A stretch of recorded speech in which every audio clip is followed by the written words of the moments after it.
یا ایھا الذین آمنوا اذکروا اللہ ذکرا کثیرا، اے ایمان والو کثرت کے ساتھ اللہ کا ذکر کرو۔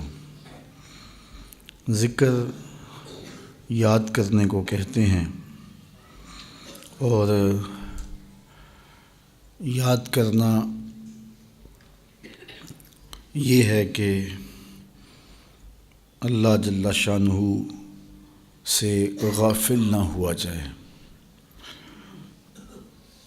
علماء نے، اہل تصوف نے، اہل لغت نے ذکر پر بہت کلام کیا ہے، لیکن سب سے بہتر بات حضرت شیخ احمد مجدد الفسانی علیہ رحمہ نے کی۔ حقیقت الذکر رفع الغفلہ، فرماتے ہیں کہ ذکر کی حقیقت یہ ہے کہ غفلت زائل ہو جائے۔ تو آپ غفلت میں نہیں ہیں تو آپ ذاکر ہیں۔ ذکر لسان کا ہو یا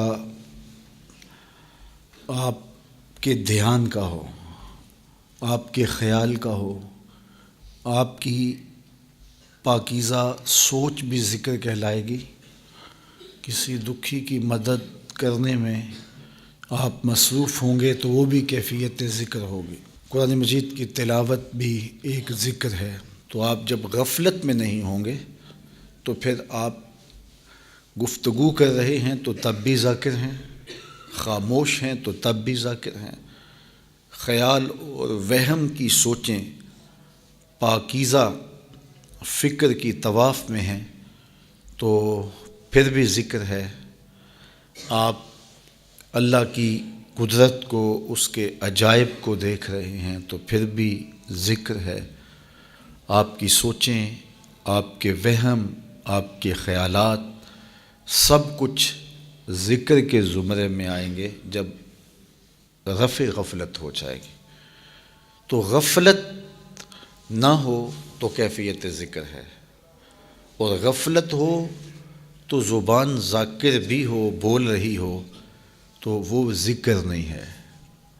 دل آپ کا اللہ کی یاد سے غافل ہے اور زبان سے اللہ اللہ بھی کر رہے ہیں تو ذاکر نہیں ہوں گے۔ جس طرح کہ فرمایا گیا کہ کھیلتے ہوئے دل کی دعا اللہ قبول نہیں کرتا۔ کھیلتا ہوا دل کیا ہے؟ کہ آپ کی زبان دعا مانگ رہی ہو اور دل کہیں اور گیا ہو، دل میں کوئی اور خیال چل رہے ہوں، دل کی تمنائیں اور دل کی تڑپ کچھ اور ہو، اور آپ روٹین سے جھوم بھی رہے ہیں، اللہ اللہ بھی کر رہے ہیں اور دعا بھی مانگ رہے ہیں، دعا چل رہی ہے، آپ بولتے جا رہے ہیں، لیکن دل آپ کا کہیں اور کھیل رہا ہے، سوچیں کہیں اور ہیں۔ تو اس کو کہتے ہیں قلب لاہن، کھیلنے والا دل۔ تو کھیلنے والے دل کی دعا اللہ قبول نہیں کرتا۔ وہ اس شخص کی دعا قبول کرتا ہے جس کی زبان بھی بولتی ہے تو ساتھ دل بھی بولتا ہے، دل بھی ان لفظوں کے پیچھے کھڑا ہے، اور پاکیزہ فکری اور قلب سے غفلت کا اٹھ جانا، یہ وہ حقیقت کا نور ہے جو اللہ اہل ایمان کو دیتا ہے۔ آپ کو کیسے پتہ چلے گا کہ میرے دل میں نور پیدا ہو رہا ہے؟ تو اس کا طریقہ یہ ہے کہ آپ کے دل میں نیکی کے لیے رغبت پیدا ہونا شروع ہو جائے گی، اور گناہ سے نفرت پیدا ہونا شروع ہو جائے گی۔ ہم گناہ سے رکتے تو ہیں، لیکن ایک کھچاؤ ضرور ہوتا ہے گناہ کی طرف۔ برائی میں جو دنیاوی کشش ہے اس کی وجہ سے بندہ اللہ سے ڈر کے رک تو جاتا ہے، لیکن پھر بھی اندر ایک طلب اس کی باقی رہتی ہے۔ اس طرح نیکی کرتا تو ہے بندہ، لیکن بعض کا اپنے آپ کو کھینچ کے لے جا رہا ہوتا ہے۔ لیکن جب اس ذکر کی کثرت کریں گے تو اس کا نتیجہ یہ ہوگا کہ نیکی کی طرف فطری رغبت پیدا ہو جائے گی اور گناہ سے نفرت ہونا شروع ہو جائے گی۔ پھر آپ کے سامنے جب گناہ آئے گا تو اس کو آپ ویسے ترک کر دیں گے سہولت کے ساتھ، مشکل نہیں لگے گا۔ اس لیے ذکر کی برکتیں اس سے نصیب ہوں گی، اور یہ دل نور پاتا ہے ان اذکار سے۔ تو اس لیے ہمارے جو مشائخ ہیں وہ ذکر کی تعلیم اور ترغیب اسی لیے ہمیں دیتے ہیں۔